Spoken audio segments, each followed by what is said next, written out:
கேட்டேன் நானு. சரிங்க அது ஐயா. என்னங்கய்யா, ஆ எனக்கு அதுல அத பத்தி எனக்கு ஒண்ணும் இல்ல.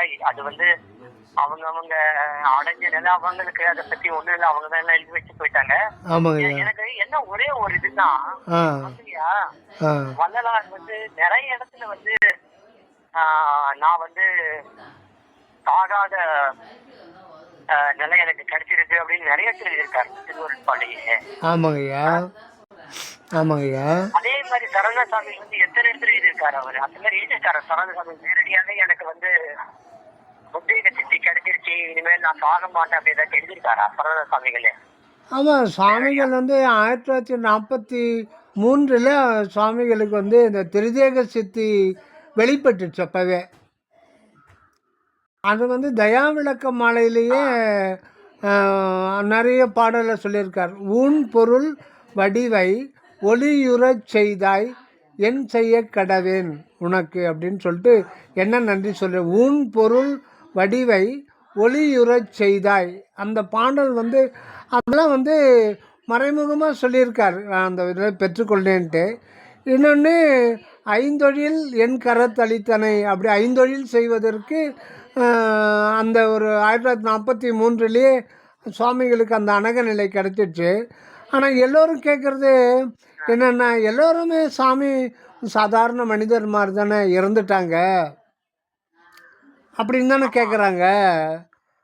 அது ஞானிகள் வந்து ஒவ்வொரு ஞானிகளுடைய நிலையை வந்து நம்ம வந்து புரிஞ்சுக்கிறது ரொம்ப கடினங்க.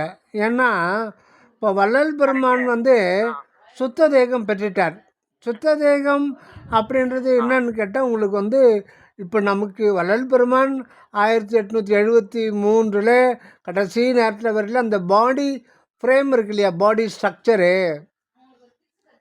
இவங்க இப்படி தான் இருப்பாங்கன்னு அந்த ஒரு புற தோற்றம் இருக்கு இல்லைங்களா, அந்த தோற்றம் மட்டும் இருக்கும். உள்ளே வந்து ஃப்ளஷ்ஷே இருக்காது. ஆமாம், அந்த அந்த நிலை வந்து ஆமாம் அந்த அந்த ஆமாம் வந்து நான் அந்த போட்டோ ஒண்ணு எடுத்தாங்க போகும்போது, அப்ப வந்து அவர் முகம் அந்த மாதிரி நிறைய இடத்துல எடுத்திருக்காங்க. இவர் ஒருத்தர் ஜெர்மன்ல இருந்து வந்து அவரே நிறைய ஆயுதங்கள் எடுத்து போட்டோ பெருங்க, அதுக்கப்புறம் அப்படியே சரண்டர் ஆயிட்டாரு அப்படின்னு கேள்விப்பட்டேன். ஆனா கடலூர்ல எடுத்த போட்டோவை அவங்க வீடு காலி பண்ணிட்டு போகும்போது எடுத்துட்டு போயிட்டாங்க. அதுல வந்து சுவாமி வல்லாருடைய துணி மட்டும் தான் அந்த போட்டோல இருக்கான். அவர் போடுற துணி இருக்கு, ஆனா மத்தவங்களுக்குலாம் ஃபுல்லா தெரியுது. ஆனா வல்லாருக்கு மட்டும் துணி மட்டும் தான் தெரியுது. அத வந்து ஒருத்தர் பார்த்தவரு நான் பார்த்தேன், பட் அவரு என்னமோ கொடுக்க மாட்டேன்னு சொல்றாரு. நான் நேரடியா பார்த்தேன் அந்த போட்டோட. ஒருத்தர் எனக்கு சன்மார்க்கம் சொல்லியிருந்தாரு. ஆனா சுவாமிகளுக்கு அந்த மாதிரி இல்ல. சுவாமிகளுக்கு எல்லாமே போட்டோ போய் தெரிஞ்சிச்சு. ஆனா கற்பூர வாசம் வந்துச்சு இல்லையா சரவண சாமிகளுக்கு, அந்த மாதிரி எதுவும் வரல, இல்ல வந்துச்சு. அது நமக்கு அது நம்ம சாதாரணமாக நம்மளாம் ஐடென்டிஃபை பண்ண முடியாது. அதாவது சாமிகள் நிலை வந்து அது வந்து நம்ம மனிதனுடைய தரத்துக்கு உட்பட்டது கிடையாது, அவங்க ஞானிகளுடையது. அதாவது அற்பெருஞ்சோதி ஆண்டவருடைய வருகை தான். அற்பெருஞ்சோதி ஆண்டவருடைய வருகை வந்து 1867 தர்மசாலையில் அப்படியே வந்து அவராக வந்துடுறார். இதுதான் வந்து பேருபதேசத்தில் வந்து வள்ளல் பெருமான் அங்கே சொல்கிறதே அற்பெருஞ்சோதி. ஆமாம், அப்போ வள்ளலாருக்கு வந்து முதல்ல வந்து முழுமையா வந்து வந்து கடவுள் வந்து அப்படியே வந்து இறங்கிட்டாருல 1860. அப்பதான் தர்மசாலை ஆரம்பிச்சது. அதுக்கப்புறம் 7 வருஷம் ஆச்சு வள்ளலார் வந்து தன்னைத்தானே மாற்றிக்கிறது. ஆமாம், கரெக்ட். அதுக்கடுத்த அனக நிலை திண்டுக்கல்ல 1943 நடக்குது. அங்கே வந்து சரணானந்த சாமி தன்னை முற்றிலும் கொடுத்துட்டார். உடல் பொருள் ஆவியெல்லாம் வந்து கொடுத்துட்டார். அங்கே இருக்கிறது இனி எப்பவும் இருக்க போகிறது அற்பெருஞ்சோதி ஆண்டவர் தான். அது வந்து மற்றவங்களுக்கு ப்ரூவ் பண்ணுன்ற ஒரு இது கிடையாது. ஏன்னா ஒரு இதில் ஒரு திருமூலர் சொல்லுவார், தேடற்கரியவன் சிறப்பிலி எம்மிரை. அதாவது நம்ம புறநிலையிலிருந்து நம்ம எதையுமே ஜட்ஜு பண்ண முடியாது. அக உலகத்தை பற்றி கொஞ்சம் உள்ளே போகத்தான் வந்து திருவருட்பாவுடைய நுணுக்கமானது. அதுக்கு வந்து வள்ளல் சுவாமிகள் எழுதியிருக்க அதிநுணுக்கமான ஒரு இதெல்லாம் வந்து உள்ளே போனால் தான் புரியும், வெளியிலேருந்து புரிய முடியாது.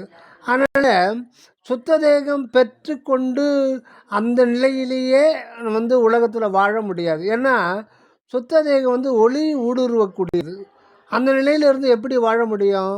அதனால தான் வள்ளல் பெருமான் மறைஞ்சிட்டார். ஆனால் சுவாமிகளுக்கு ஆண்டவர் வந்து ஆணை வந்து மக்களோடு மக்களாக எப்படி சன்மார்க்க வாழ்வுன்றதெல்லாம் அதை பதிவு செய்கிறதுக்கு நம்மோடு இருக்கிறார். அந்த பழைய புலால் உடம்பையும் உடன் கொண்டு வாழறார். அது எப்படி இதாகுதோ அது அப்படி இறந்து போன மாதிரி ஆயிடுது. அவருடைய நிலை வந்து நம்ம வந்து அவர் மக்களுக்கு ப்ரூவ் பண்ணோம், தான் சுத்த தேகம் பெற்றுக்கொண்டேன் ப்ரூவ் பண்ணணுன்னு ஒரு அவசியம் கிடையாது. ஏன்னா வந்து மரணம் இல்லாத ஒரு நிலை ஆன்மாவுக்கு இயல்பானது. நம்ம வந்து புறத்தில் ஐயா கேட்குதுங்க, கட் ஆயிடுச்சுங்களா? ஹலோ. அதாவது நம்ம வந்து ஒரு லேசான ஒரு நிலையில் கூட அந்த ஆன்ம நிலைக்கு உள்ளே போகும்போது நமக்கு மரணம் இல்லைன்றது முதல்ல நாம் புரிஞ்சுக்கணும். நம்ம பேப்பரில் பார்க்குறது இல்லை, நம்ம உள்ளே போய் அந்த சத்விசாரத்தில் பல காலம் இருந்து உள்ளே போய் நம்முடைய நிலைன்றது உண்மையில் மரணம் கிடையாது. முதல்ல நாம் வந்து ஒரு இன்ஃபர்மேஷன் இல்லை, நம்ம ஒரு எக்ஸ்பீரியன்ஸாகவே அது சில செகண்ட்ஸ் கூட கிடைக்கும், சில நிமிடங்கள் நிற்கும், அப்புறம் மறைஞ்சிடும். நம்ம அதை டீப்பாக உள்ளே வந்து இமர்ஸ் ஆகும்போது நாம் உணரணும் நமக்கு உண்மையில் மரணம் கிடையாது. ஆக மரணம்ன்றது அது உண்மை கிடையாது. புறத்தில் வந்து தேக தோற்றம் மறையிறத வச்சு தான் நம்ம மரணம் அப்படின்னு சொல்கிறோம். ஆக நமக்காக தான் இந்த மரணமில்லா பெருவாழ்ன்ற பேர். உண்மையிலே ஆன்ம உலகில் எந்த ஒரு ஆன்மாவுக்கும் மரணம் கிடையாது, மரணம் அடைய முடியாது, இல்லாமல் போக முடியாது. ஆக தோற்றம் மாற்றம் மறைவுன்றதெல்லாம் ஒரு இல்யூஷன் தான். கண்ணுக்கு தெரிகிறது, கேள்விப்பட்டது, மனதால் கற்பிக்கப்பட்டது, பதிவு செய்யப்பட்டது, இதுதான் எல்லாமே. அந்த பஞ்ச புலன்கள், மனம், மேக்சிமம் ஜீவன் எல்லாம் வரையில். ஆனால் ஆன்ம உலகில் நம்ம இன்னும் போகல. அங்கே போனால் தான் உண்மையை நம்ம கண்டுபிடிக்குமே தவிர, நம்ம எவ்வளோ தான் திருவருட்பா படித்தாலும் சாமி நூல்களை படித்தாலுமே வந்து உண்மையை கண்டுபிடிக்க முடியாது. அது வந்து நம்ம ஒரு நம்பிக்கை நம்மளே போய் உணர்ந்தாதான். அவங்க வந்து வழிதான் காட்டுவாங்களே தவிர நம்ம போய் உணர்றது நம்ம கையிலதான் இருக்கு இல்லையா? ஆமாங்க ஐயா, ஆமா. வழிதான் காட்டுவாங்க, இப்படிதான் பண்ணணும்னு. அதுக்கப்புறம் நம்ம சாமர்த்தியம் என்ன, அது எவ்வளவு தூரத்துக்கு நம்மளால வந்து எல்லாத்தையும் மறந்துட்டு கடவுளை மட்டும், அதாவது நினைப்பு மறப்பு இல்லாத நிலை. கடவுளோடயே நீங்க இருந்தீங்கன்னா நினைப்பு இருக்காது, மறப்பு இருக்காது, அப்படி கடவுளோடயே இருப்பீங்க. அப்ப வந்து நம்ம வாழ்க்கையில நடந்தது, நம்மளுக்கு கடந்த காலத்தில் நடந்தது எதுவுமே ஞாபகத்துக்கு வராது. அதே மாதிரி வருங்காலத்தை பத்தி நமக்கு பயமும் இருக்காது. ஆமா, அதாவது நம்ம நிகழ்காலத்தில் சொல்றாரு. அது வந்து அவ்வளவு சீக்கிரம் வர்றதில்ல. இல்ல நீங்க சொல்றது எல்லாம் புரியுதுங்களா? திரும்ப திரும்ப கேட்கிறேன்னா, நம்ம அன்பர்கள் ஏன் வந்து சரணசாமிகள் வந்து வரலாறு நிலையை அடைஞ்சிட்டாரு, நம்ம எதுக்கு ப்ரூவ் பண்றதுக்கு அவ்வளவு ட்ரை பண்ணது அவருக்கே தெரியாதா அப்படிங்கறதுதான் எனக்கு ஒரு கேள்வி. எதிரி கேட்கறேன் திரும்ப திரும்ப. ஏன்டா நான் உண்மையை சொல்றேன், உங்களுக்கு நடந்தது சொல்றேன். எனக்கு வந்து சரணசாமிகள் வந்து எவ்வளவு பெரிய ஞானின்னு எனக்கு வந்து கடைசியில வர பார்க்கும்போது கூட எனக்கு தெரியாது. அவரை நான் 2005 பார்த்தேன். கடைசியா பார்த்தது சொல்றேன். நான் கடைசியா அவரை பார்த்தது 2005 தான் நான் பார்த்தேன் அவரை கடைசியா. 2000 அவர் வந்து அவரு மறந்ததுக்கு அப்புறம் அவரை நான் பார்க்கல. அப்ப வந்து சுவாமிகள் வந்து அடிப்பட்டு நான் வந்து ஏற்கனவே சொல்லியிருக்கேன். நான் வந்து கேட்காமயே நான் கேட்கிற கேள்விக்கு வந்து நான் கேட்க போற கேள்விக்கு வந்து அவர் சொன்னாரு. நான் உங்களுக்கு சொல்றேன், ஞாபகம் இருக்கா உங்களுக்கு? மறந்துருப்பீங்கன்னு நினைக்கிறேன். ஒரு 2 நாள் திரும்ப சொல்றேன். ஆமா, என்னாச்சுன்னா சாமி வந்து உட்கார்ந்து இருந்தாரு இல்லையா, என்னை வந்து அவர் சரியா கவனிக்கல மீன்ஸ் எப்ப போனாலும் நீங்க கூப்பிடுவாரு அவரு. நான் போய் உட்காருவேன், அதுக்கப்புறம் அவரே கூப்பிட்டு பேசுவாரு. அன்னைக்கு வந்து கூப்பிடவும் இல்ல, பேசவும் இல்ல. அவர்கிட்ட பக்கத்துல கிளம்புறதுக்கு முன்னாடி அவர் பக்கத்துல போய் உக்காந்துட்டு, சுவாமி என்னன்னு தெரியல சாமி, நீங்க வந்து என்னை கூப்பிடவே இல்ல, அதான் சிவா வாசுவோட பையன், அமெரிக்கால இருந்து நான் வந்திருக்கேன், உங்களை பாத்துட்டு போலான்னு வந்தேன் அப்படின்னு சொன்ன உடனே அதுக்கப்புறம் தான் அவர் பேச ஆரம்பிச்ச உடனே, இல்ல எனக்கு வந்து இந்த மாதிரி ஏதோ நான் விழுந்துட்டேன், விழுந்ததுனால எனக்கு கண் பார்வையெல்லாம் கம்மி ஆயிடுச்சு அப்படின்னு என்கிட்ட சொன்னாரு அவரு. கண் பார்வை கம்மி ஆயிடுச்சு அப்படின்னு சொல்லிட்டு, இல்ல நான் அவர் சொன்னதான் சொல்றேன், அவர் சொன்னதை சொல்றேன். அவர் சொன்னாரு, இப்ப நான் மரணத்துக்காக வேண்டிக்கிட்டு இருக்கேன் அப்படின்னு சொன்னாரு அவரு. கடவுள்கிட்ட என்னன்னு வேண்டி இருக்காரா? எதுக்காக? அவ்வளவுதான் சொன்ன, மரணத்துக்காக நான் வேண்டிக்கிட்டு இருக்கேன்னு சொன்னாரு அவர். சரிங்க சரிங்க சரிங்க. அவர் சொன்னது சரி, அவர் சொன்னது சொல்றேன் நானு. சரி அவர் சொல்லிட்டேன்னா அதுக்கப்புறம் சரி சாமி நான் கிளம்புறேன் அப்படின்னு சொல்லி. ஆனா அவரு இந்த மாதிரி இல்ல, இவ்வளவு உடம்பு சரியில்லாம நம்ம சாமியை பார்த்ததே இல்லையே, அவரை மாதிரி ஒரு ஆக்டிவான ஒரு ஆள் நான் பார்த்ததே கிடையாது, இந்த மாதிரி ஆயிடுச்சு, இந்த நேரத்துல போய் அவர்கிட்ட என்ன கேக்குறது, நம்ம கேட்க வேண்டிய கேள்வியை கூட கேட்கறதுக்கு இஷ்டம் இல்லாம போச்சு. அந்த மாதிரி சரி சாமி நான் கிளம்புறேன் அப்படின்னு அவன கிளம்புறதுக்கு முன்னாடி டக்குன்னு அப்படியே பேச ஆரம்பிச்சாருங்க. அவரா பக்கத்துல ஆரம்பிச்சுட்டு நான் கேட்க வேண்டிய கேள்விக்கு வந்து நான் இருக்க பதில் சொன்னாருங்க. கேட்க வேண்டிய கேள்விக்கு கேட்கலாம். சரியா? அப்பதான் எனக்கு வந்து ஒரு மாதிரி தோணுச்சு, என்ன நம்ம கேட்காமையே பதில் சொல்றாரு. அதுவும் அதை நேற்று நான் நினைச்சிட்டு இருந்தேன். நேற்றுல ஒரு வாரமா நினைச்சு சாமியிடம் கேட்கணுங்க, கேட்க முடியாம போச்சு, வருத்தப்பட்டு கரெக்டா அவரே பதில் சொல்றாரு அப்படின்னு ஆச்சரியமா இருக்கு எனக்கு. அதான் எதுக்கு இதெல்லாம் சொல்ல வரேன் இல்லையா, அவர் அடைஞ்ச நிலைமை நம்மளுக்கு வந்து புரியாத நிலைமை தான், உண்மையான அது உண்மை. நம்ம இருக்கிற அப்பாற்பட்ட நிலைமை அது. ஏன்னா அவர் புத்தகங்கள் தான் அதுக்கு சாட்சி. ஏன்னா அவர் புத்தகங்களை வச்சே நம்ம கண்டுபிடிச்சிடலாம் அவர் எந்த நிலைமையில இருந்திருக்காரு அப்படின்னு. அவர் ஏன் அந்த மாதிரி டிசைட் பண்ணாரு அதெல்லாம் வந்து நமக்கு தெரியாது. அப்புறம் இன்னும் ஒரே ஒரு கேள்விதான், வள்ளலார் இருக்காருல்ல, வள்ளலார் வந்து 12 வயசுல சரியா 12 வயசுல ஆரம்பிச்சு என்ன, அதாவது வந்து அதுக்கப்புறம் வந்து 12 போகுது இல்லையா, 36 வயசு அதுக்கப்புறம் 12 48 தான் அவர் வந்து முழுமையா அருட்பெருஞ்சோதி ஆண்டவரோட கலக்கிறாரு அவரு. கரெக்டா? 12 வயசு 48 வயசுல கலக்கிறாரு. கரெக்டா? அந்த அதெல்லாம் சாமிகளே சொல்லியிருக்காரு, வள்ளலார் பட்ட கஷ்டத்துக்கெல்லாம் ஒரு அளவு இல்ல.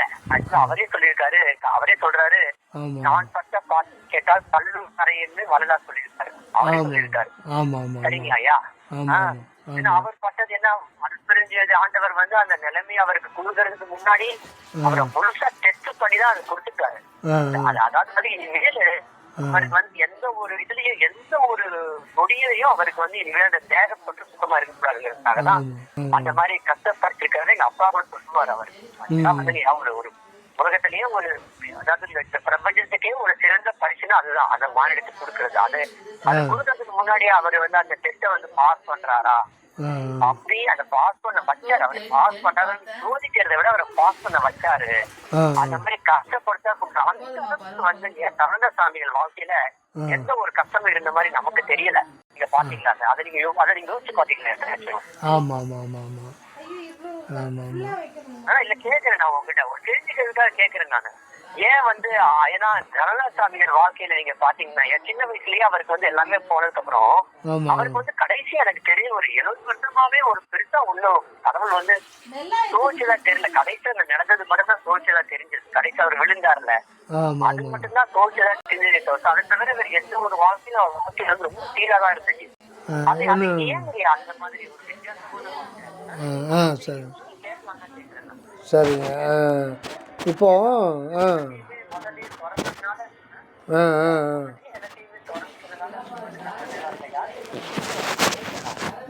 இப்போ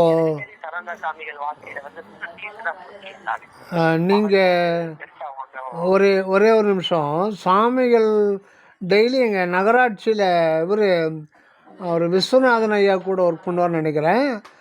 அவர் தினசரி சாமியை வந்து பார்த்து போயிடுவார். காலையிலையும் பார்ப்பார், சாயந்தரம் ஒர்க் முடிச்சுட்டு வந்துடுவார். அவர் சாமிக்கு தேவையான உதவிகளை வந்து வயசில் பெரியவர் தான் அவர். எனக்கு வந்து வேறு ஒரு ஐயா சொன்னார் இந்த தகவலை. என்னாச்சுன்னா அவர் வந்து நீங்கள் சொல்கிற டைமில் தான், அந்த டைமில் தான் அவர் வந்து அவர் இருக்க மட்டும் அவர் உள்ளே வந்து ராமலிங்க ஐயா அவங்கெல்லாம் உள்ளே இருப்பாங்க. அவங்க வெளியில் 10 சாமிக்கு டிஃபன்லாம் கொடுத்துட்டு அப்புறம் அவர் கடைக்கு போயிடுவார். அவங்க மிஸ்ஸஸ் மட்டும்தான் உள்ளே இருப்பாங்க. அந்த டைம் இவர் வந்து சுவாமிகளுடைய இந்த மாதிரி கீழே விழுந்துட்டு டாய்லெட்டுக்கெல்லாம் ஒருத்தருடைய உதவியோடு போனோம், நடக்க முடியல, இதெல்லாம் பார்த்துட்டு கண்ணில் வந்து எதிர்க்க உட்காந்துட்டு கண்ணில் கதை கதை கதான்னு தண்ணி விட்டுட்டார். ஏன்னா வரிக்கு வரி நீங்கள் மரணமில்லை இல்லை இல்லை இல்லை இல்லை இல்லை இல்லை வேற ஒருத்தர் அவர் பேர் எனக்கு நெஞ்சிலே இருக்குது, ஞாபகம் இல்லை. அவர் அடிக்கடிக்கு மஞ்சள் சட்டை போட்டுவார், தலை வழுக்க இருக்கும். அவர் நிறைய முறை பார்த்துருக்கேன், நான் என் கூட பேசுவார். பட்டு எனக்கு அவர் பேரே ஞாபகம் இல்லை. இது வேறு ஒருத்தருக்கு மட்டும் அந்த தகவல் அவர் சொல்லியிருக்காரு. அவர் வந்து அடியனுக்கு சொன்னார். அப்புறம் எதிரில் உட்காந்துக்கிட்டு கண்ணில் கதான்னு அந்த அன்போட கண்ணில் தண்ணி விட்டார். ஆமாம், எதிரில் உட்காந்துக்கிட்டு. ஆமாம், அது வரிக்கு வரி நீங்கள் வந்து வராமல் மனசில் நினச்சிக்கிட்டார். நாங்கள் வந்து எதிர்பார்த்தது வேறு, நீங்கள் இப்படிலாம் சொல்லிவிட்டு நீங்களே இப்படி வயசாகி இந்த மாதிரி ஆயிருக்கு, இயலாமையில் வந்துட்டீங்களேன்னு நினச்சிக்கிட்டு கண்ணில் தண்ணி விட்டு அழுதுட்டுருக்கார் குனிஞ்சு. அது யாருக்கும் தெரியாமல் அவரே குனிஞ்சு. உடனே அங்கே வந்து சாமி சவுண்டு கொடுக்குறாராம், என்னை பற்றி நீ என்னன்னு நினச்ச, இந்த பார் அப்படின்னு எழுந்து வேகமாக 2-3 முறை நடந்து காமிச்சு திருப்பி போய் உக்காந்துக்கிட்டாராம். இதுதான் நடந்தது. இது எத்தனை பேருக்கு நம்ம ஊருக்கு. ஆமாம், அதாவது இப்போ நீங்கள் சப்போஸ் அவர் வந்து தரிசனம் பண்ணியிருக்காரு. அப்புறம் வந்து சுஜாதான்னு சொல்லிட்டு நாகர்கோயில், அவங்க தூத்துக்குடியில் இருந்தாங்க, அவங்ககிட்ட வீட்டுக்கு சாமி போய் பால் சோறுலாம் சாப்பிட்ருக்காரு. அவங்க ஒரு ஃபங்க்ஷனில் ரொம்ப நேரம் பேசியிருந்துருக்காரு. ஆமாம், அதெல்லாம் வந்து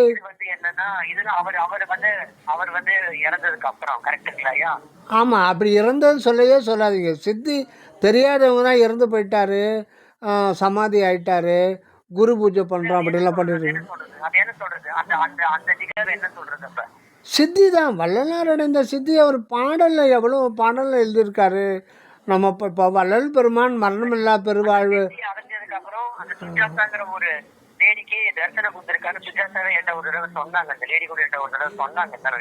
அது நிறைய பேர் பார்த்துருக்காங்க. அதை வந்து சாமிகள் அன்பர்கள் கூட வெளிப்படுத்து. சொல்லுங்க ஐயா. அவரு ஒரு தடவை வந்து சந்திரசேகர் சுவாமி வந்து ஒரு தடவை கேட்டிருக்காராம், நீங்க வந்து எப்ப வந்து இந்த மாதிரி வள்ளலார் அடைஞ்ச நிலைமையை நீங்க அடைய போறீங்க, எப்ப வந்து நீங்க இருக்கிற இந்த கதவை மூடிக்கிட்டு உள்ள போய் நீங்க மறைஞ்சிடணும் அப்படின்னு கேட்டிருக்காரு போட்டிருக்கு அவரு. அதுக்கு அவர் சாமியை சிரிச்சுக்கிட்டே வள்ளலாறு உங்க செஞ்சாரு நம்மளும் இந்த மாதிரி செய்யணுமான்னு சொல்லி கேட்காரு. அது ஒண்ணு. அப்புறம் அவரே சொல்லியிருக்காரு, ஒரு தடவை கேட்டிருக்காரு, எப்ப நீங்க இதை முன்னேறி சித்தி அடைய போறீங்க. அப்போ வந்து அவர் சொல்லியிருக்காரு வந்து ஏதோ ஒண்ணு, அது உண்மையா பொய்யான்னு தெரியாது இல்லையா. அவர் சொன்னாரா, எனக்கு வந்து 24 மணி நேரமும் கடவுளுடைய சிந்தனையில் அப்பப்ப எனக்கு தூக்கம் வந்துடுது, அதனால கொஞ்சம் மறக்க வேண்டிய நிலைமை வந்துடுது, அந்த மாதிரி ஏதோ ஒண்ணு சொல்லியிருக்காரு அப்படின்னு நான் கேள்விப்பட்டேன். ராமானுஜர் கூட இப்ப சொன்னார் அவர். ஏன்னா வந்து 24 மணி நேரம் கடவுள், அதெல்லாம் நம்ம வந்து ஆர்குமெண்ட்டுக்காக இல்லை, அது நமக்கு தேவையும் இல்லை. அது ஆக்சுவலா எனக்கு என்ன பண்ணாங்கயா, நம்ம வந்து இப்ப சரந்த சாமிகள் வந்து இப்ப ஒன்னத்துல எல்லாருக்கும் அவரே உணர்த்திடுவாரு. அது வந்து தேவையா அப்படிங்கிறது கூட தேவையில்லை. நம்மளுக்கு வந்து போய் சரந்த வந்து புத்தேக சித்தி அடைஞ்சிட்டாரு அப்படிங்கிறது வந்து உலகத்துக்கு எப்ப தெரிய வர்றோமோ அப்ப தெரிய வந்துடும் இல்லைங்களா எல்லாருக்குமே. வல்லாருக்கு தெரிய வந்த மாதிரி உண்மையா இல்லையா? ஆமாம் ஆமாம், இந்த சுவாமிகளுடைய தயவு பார்க்கல திருப்புகள் மாதிரி, அதாவது அருணகிரிநாத பெருமான திருப்புகள் மாதிரி சில பாடல்கள் எழுதியிருப்பார். அதில் வரும், நயமுறு பொன்மேனி யொக்க நிறைதிரை இல்லாத சுத்த நவமணிசை ஜோதி விட்டு ஒளிர்வோமே, அந்த மாதிரி நிறைய பாடல் வந்து எல்லாம் பாடியிருக்காரு. அதாவது என்னென்னா சில நிறைய சாமிகள் கூடவே நெருக்கமாக பழகிய பெரியவங்கள் கூட கடைசி காலத்தில் சாமிகள் மேலே சந்தேகப்பட்டாங்க. என்னென்னா ஒருவேளை சாமி மரணம் அடைஞ்சிருவாரோ அப்படின்னு ஒரு சந்தேகத்தோடு அங்கே உக்காந்தாலே அவங்க பக்கம் வந்துடுவார் சாமி. அவங்க ஆமாம் அடுத்த பெரிய ஒரு அன்பருக்கு ரொம்ப நெருங்கியவர், ரொம்ப நெருங்கிய அவர் பேர் சொல்ல விரும்பல. அவர் கேட்கும்போது அது வள்ளலார் வந்து அடுத்த பிறவியில் பார்த்துக்கலான்னு சொல்லிட்டார் சாமி. காரணம் சாமிக்கு இந்த பிறவியில் கிடைக்காதுன்ற இவர் முடிவு பண்ணிவிட்டு நீங்கள் கேள்வி கேட்கும்போது அந்த மாதிரி தான் பதில் சொல்லுவார் சாமி. சாமிகளை புரிஞ்சு அதான் நான் போகிற ஒரு அவருக்கு எல்லாமே தெரியும். ஆமா ஆமா. ஒரு சாமிகளை பற்றி ஒருத்தர் வந்து இல்ல ஒருத்தர் வந்து என்கிட்டயே சொன்னாரு. அவர் வந்து என்ன சொன்னாருன்னா, அவரு வந்து டிஎஸ்கே காரர் ஒருத்தர், அவங்களுக்கு தெரியும் நினைக்கிறேன். சரியா? சொல்ல விரும்பல. அவர் வந்து என்ன போய் சொல்லியிருக்கிறான்னு சொன்னேன் நான் அன்னைக்கு. அவர் என்கிட்டயே சொன்னாரு. அவர் ஒரு தடவை வாட்ஸ்அப்ல போட்டிருந்தாரு, சரதாஸ் சாமிகள் வந்து என்ன ஒரு ஒரு பெரிய ஞானி, ஆனா வந்து அவர் ஒரு சின்ன தவறுனால வந்து அந்த மரணம் இல்லா பெருவாள் அவர்கிட்ட போய் அந்த தவறை சொன்னேன். அந்த தவறை என்ன பண்ணாருன்னு சொன்னேன். அது அவர் வந்து ஆமா என்கிட்ட, அதனாலதான் அவர் வந்து இயற்கை எல்லாரும் மாதிரி மரணம் அடைஞ்சிட்டாரு அப்படின்னு சொன்னாரு. ஒரு வாட்ஸ்அப்ல போட்டிருந்தாரு அவரு. எனக்குதான் சரதாசாமி தெரியுமே சொல்லிட்டு அவருக்கு போன் பண்ணி கேட்டேன், என்ன தப்பு பண்ணாரு அவரு அப்படின்னு நான் கேட்டேன். நான் அவர் சொன்னாரு, இந்த மாதிரி தயா பெருஞ்சோதி தனிப்பெருந்தயவு தயா பெருஞ்சோதினு போட்டிருந்தாரு. அது வந்து எப்படி வந்து வரலாறு எழுதுன அருள் பெருஞ்சோதி தனிப்பெருங்கண்ணை அருள் பெருஞ்சோதிங்க எப்படி அவர் மாத்தலாம்? அதாவது வந்து அது வந்து அதை மாத்துறது தப்பு இல்லையா? ஏன்னா அந்த வாசகத்தை வச்சுதான் அவர் வந்து மரண பெருவாழ்வு அடைஞ்சிட்டாரு அவரு வரலாறு. அப்படி இருக்கும்போது மாத்துறது தேவையில்லையில. திருக்குறளை மாத்தணும்னா திருக்குறளை விட ஒரு மேம்பட்ட நூல் எழுதுறதுன்னா அதுக்கு தேவை இருக்கு. ஏன் தேவை இருக்குன்னா, திருவள்ளுவர் வந்து முழுமை அடையல. அவர் வந்து போய் கடவுளோட கலந்துட்டாரு, கலந்து அனுபவத்தை இறந்துட்டாரு. சரதாசாமியிலே சொன்னது அது திருவள்ளுவர். அவருக்கு அந்த காலத்துல அளவு கடவுள் கொடுத்த அறிவு அவ்வளவுதான். அந்த காலத்துக்கு அது கரெக்ட் தான். 2000 வருஷத்துக்கு முன்னாடி அதுக்கு நிலைமை அவ்வளவுதான் வந்து மனிதர்களுக்கு. ஏன்னா வரலாறு அப்படி இல்லை. முழுமை அடைஞ்சதுக்கு அப்புறம் சேஞ்ச் பண்ணணும், ஏன் மாத்தணும் அப்படின்னு அவர் கேட்கிறாரு. அவர் வைக்கிறாரு. ஐயா இப்போ ஒரு நிமிஷம் இப்போ வந்து அருட்பெருஞ்சோதின்றது கடவுளா அது வார்த்தையா? அருட்பெருஞ்சோதிங்கிறது கடவுள் தான். இல்லை, அருட்பெருஞ்சோதின்ற சொல்லு வந்து அது வார்த்தையா, அதுவே கடவுளா? அது வந்து பாக்குறவங்க பார்வையை பொறுத்து இருக்கு இல்லைங்களா? இல்லை, அதாவது நீங்க அருட்பெருஞ்சோதி வள்ளல் பெருமான் வந்து அருட்பெருஞ்சோதின்னு சொல்றது நீங்க ஒத்துக்கவே முடியாது. அதை வந்து அக்செப்ட் பண்ண முடியாது. காரணம் என்னன்னு கேட்டீங்கன்னா, அவர் சொல்றது இந்த ஓங்கார அணை இது ஒரு நிமிஷம் இருங்க, ஒரே ஒரு நிமிஷம் இருங்க. ஓங்கார அணை மீது நான் இருந்த தருணம் அந்த பாடலில் அது வந்து நிறைந்த பெருவெளியே யான் பெற்ற அனுபவம் நிறைந்த பெருவெளி அனுபவம் தான். அங்கே வந்து அன்பு அப்படின்ற அது கூட சொல்லுதான். அது மொத்தமே ஒரு உணர்வுமயமான ஒரு இருப்பு. அதை தான் மாணிக்க வாசகர் கடைசியில் என்னையும் இருப்பது ஆக்கினன் அப்படின்னு சொல்லிட்டார். அந்த இருப்பு எப்படி இருக்கின்றது அதுவாக இருந்து பார்த்துட்டு அது வெளியில் இருக்கிறவங்களுக்கு எப்படியாவது சொல்லணுமே அப்படின்றதுக்காக தான் அருட்பெருஞ்சோதின்னு சொல்லிட்டு அது சொல்கிறாரே ஒழிய அந்த வார்த்தையை வச்சுக்கிட்டு நீங்கள் உள்ளே வரலாம் அப்படின்னு சொல்லிட்டு சொல்கிறாரு. ஆனால் அந்த கேட்டுக்கிட்ட போகும்போது அங்கே ஒரு சக்தி இருக்கும், அந்த வார்த்தையை வெளியில் வச்சுட்டு உள்ளே வரணும் அப்படின்ட்டு. ஏன் அந்த வார்த்தையை வச்சுட்டு உனக்கு காட்டி கொடுக்காது. நீங்கள் போயிட்டு அதை எம்டியாக தான் போகணும். அது முன்னாடியே நீங்கள் வந்து அருட்பெருஞ்சோதியம் தீர்மானிக்க முடியாது. நீங்கள் வள்ளலார் தீர்மானித்தார், அது வேறு. அவங்களும் அவங்களுடைய சொந்த அனுபவத்தில் தான் அருட்பெருஞ்சோதியாக இருக்குது, அது எப்படி இதுன்னு போய் பார்க்கணும். அது வந்து வள்ளலார் சொந்த வச்சுக்கிட்டு உங்களுக்கு அது செல்லுபடி ஆகாது. அதை நீங்கள் உள்ளே போகும்போது நீங்கள் எம்டியாக தான் போகணும், ஒரு ஜீரோவாக தான் போனதும். கற்றதை அப்படியே இந்த பக்கம் விட்டுட்டு நீங்கள் எம்டியாக போயிட்டு இறைவா நீ எனக்கு உணர்த்து, நீ எப்படிங்கிற அப்படின்னு போயிட்டு உள்ளே போயிட்டு பார்த்துட்டு அங்கே போயிட்டு அவர் வான்னு கூப்பிட்டு அங்கே வந்து நீ வேறு இல்லை நான் வேறு இல்லை, இருக்கிறது ஒன்று தான், அது இப்படி தான் இருக்குது அப்படின்னு பார்த்துக்கிட்டு அது சொல்ல முடியலையே அப்படின்னும் போது வெளியில் இருக்கிறவங்களுக்கு எதையான ஒன்று சொல்லிடணுமே, வேறு வழி கிடையாதுன்றதுக்காக அது வந்து அருட்பெருஞ்சோதியாக இருக்குதுன்னு சொல்லிட்டு சொல்கிறாரு. ஆனால் அங்கே வந்து அந்த வார்த்தை உள்ளே செல்லுபடியாகாது. அங்கே இருக்கிறது ஒரு உணர்வுமயமான ஒரு வெளிதான். அது தயாபெருஞ்சோதின்னு சொல்லிக்கலாம், நீங்கள் அருட்பெருஞ்சோதின்னு சொல்லிக்கலாம், இல்லை கருணை பெருஞ்சோதி, எல்லாமே வார்த்தை தான். அதனால தான் வள்ளல் பெருமான் அருட்பெருஞ்சோதி அருட்பெருஞ்சோதி தனிப்பெருங்கருணை அருட்பெருஞ்சோதின்னு சொல்லிட்டு இஃதி வாட்சியார்த்தம் அப்படின்னு ஒரு எச்சரிக்கை கொடுக்குறார். ஏன்னா நான் வார்த்தையை தானே பிடிச்சிப்போம். வாசக வாட்சியம் கடந்த அப்படின்ற மகாதேவ மாலையில் வரும். நீங்கள் வாட்சியார்த்தத்தை பொறுத்துக்கிட்டு இப்படியே நிற்பீங்க அப்படின்னு சொல்லிட்டு இஃதி வாட்சியார்த்தம் சொல்லிட்டு இவ்வண்ணம் சாதனம் முதிர்ந்தால் அந்த இடத்துல வண்ணம், இந்த வண்ணமாக இது எப்படி சொல்லப்பட்டுகிறதோ அந்த வண்ணம்ன்றது அது வேற ஒரு நிலைக்கு வந்துடும்.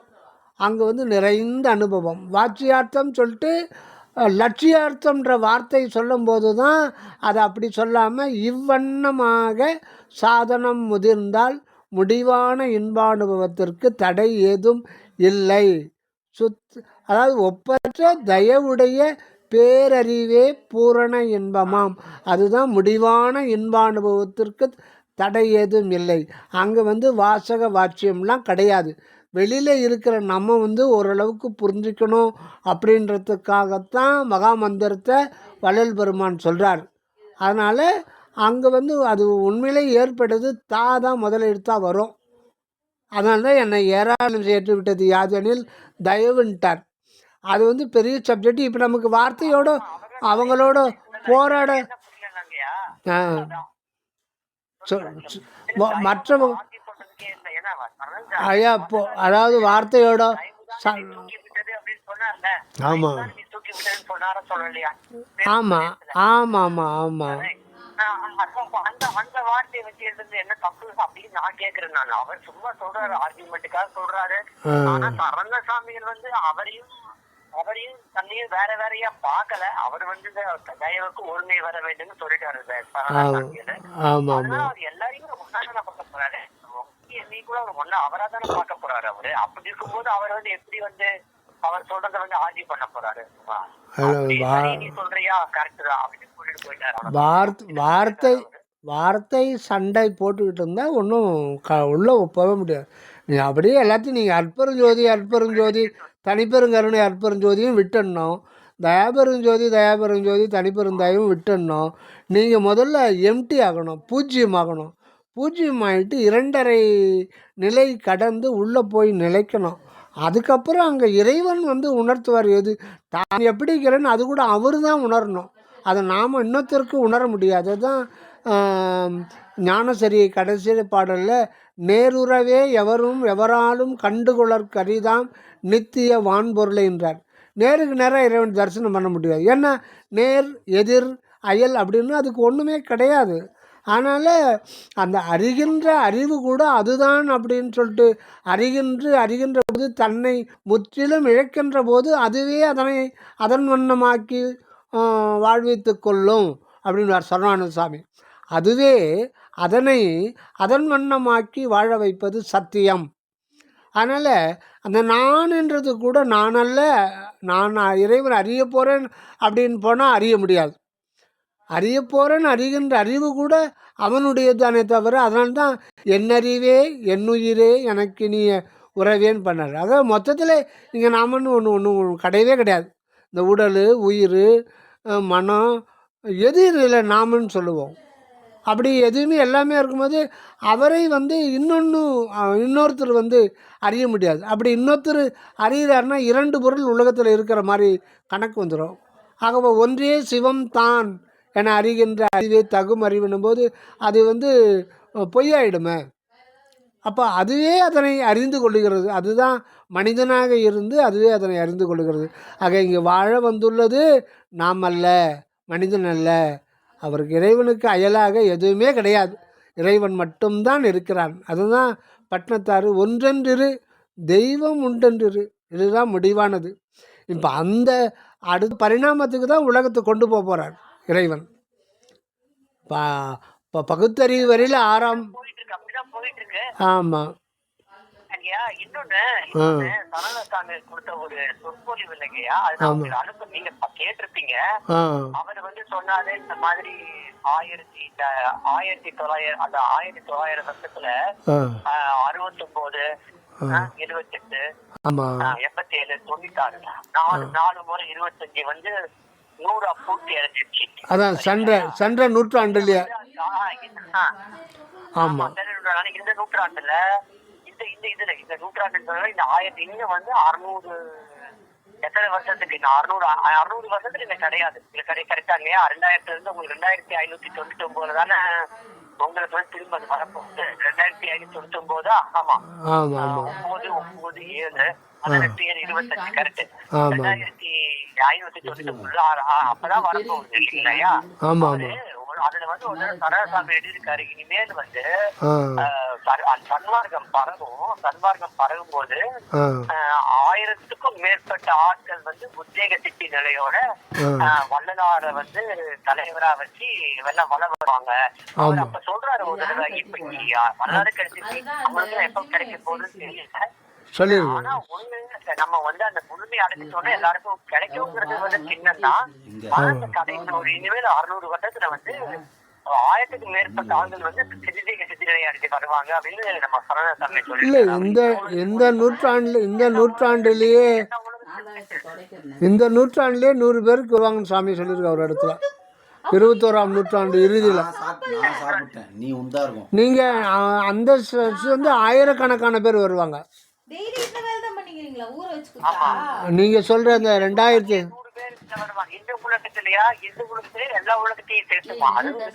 முதல்ல இந்த உலகத்துல தான் அது டெவலப் ஆகுன்றார் சாமி. இந்த பூமியில தான், வேற எந்த பூமியிலும் இல்லை. வேற மற்ற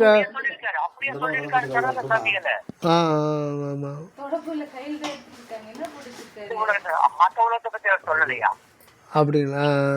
சரிங்க சரிங்க. இந்த உலகத்துல தான் முதல்ல அது வந்து இதாகுது, இம்ப்ளிமெண்ட் ஆகுது சன்மார்க்கம். ஆமாம் இந்த உலகத்தில்.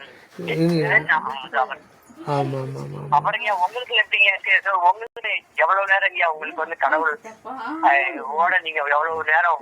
எனக்கு தான் கொஞ்ச நேரம் தான் இருக்கு, அதுக்கப்புறம் அப்படியே இணையர்கள் வந்து அழிஞ்சு போயிருக்கு.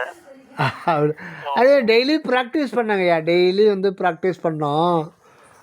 பொதுவாக விடியற்காலில் எழுந்துக்கிட்டு வெளியில் போயிடுவேன். அதாவது தோத்திரமும் மெடிடேஷனும் மெர்ஜாக வர மாதிரி. அதாவது நம்ம தோத்திரம் பண்ணணும்.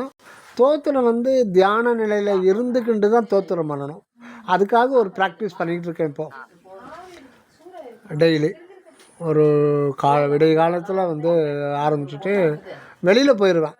ஒரு வாக்கிங் போகிற மாதிரி போயிட்டு ஒரு ஏகாந்தமாக நடந்துக்கிட்டே போயிட்டு அந்த சிற்றபை தியானமும்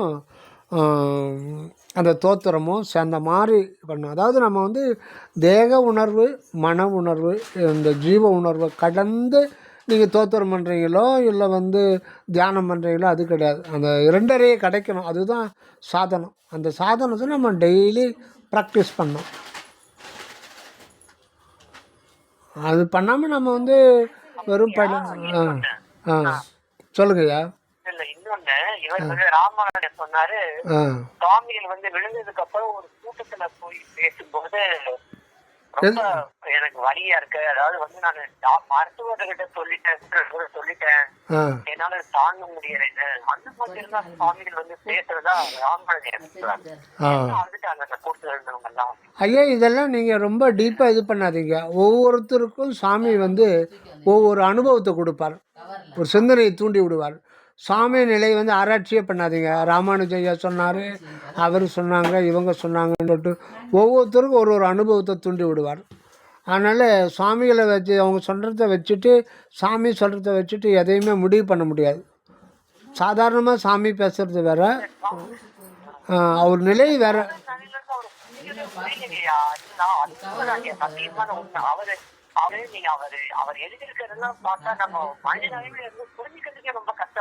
ஆமாம், தேவையில்லைங்கய்யா. இப்போ நம்ம அவர் சாமிகள் கூட இருக்கும் பொழுது நம்ம சரவணானந்த சாமியை பார்த்தோன்றோம் இல்லைங்களா?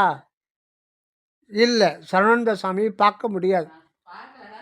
அவர் காட்சி பொருள் அல்ல. அவர் பிரபஞ்சம் முழுதும் ஆமாம், பிரபஞ்சம் முழுதும் நிறைந்து இருக்கார் அவர் சாமி. நான் சொன்னேன்ல, ஒவ்வொரு அணுக்குள்ளே இருக்கிற எலக்ட்ரான்ஸு, புரோட்டான்ஸு, நியூட்ரான்ஸு, அந்த எலக்ட்ரான் ஒரு செகண்டுக்கு 2200 கிலோமீட்டர் சுற்றுதுன்னா இந்த பிரபஞ்சத்தில் ஒரு கடுகில் வந்து பல 100 லட்சம் கோடி அணுக்கள் இருக்குது. அந்த அந்த அணுக்களாகவும் அந்த அருட்பெருஞ்சோதி ஆண்டவர் வந்து அங்கே சத்திய ஞான கோட்டத்தில் வந்து மனித உருவத்தில் உட்காந்துட்டார்.